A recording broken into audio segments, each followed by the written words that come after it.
This is Hunain. Berapa kali nak cakap? Bukan Hunain, tapi Hunain. Sorry.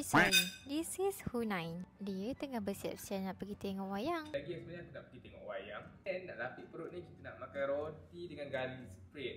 Kita yang aku tengok cerita Thunderbox. Tengok best ke tak? Cerita tu korang boleh subscribe aku punya YT. YT aku dah ada dua. Satu yang Ahmad Hunain, satu lagi Hunain Kebulo. Satu untuk food, satu lagi untuk sembang-sembang. Jangan lupa subscribe.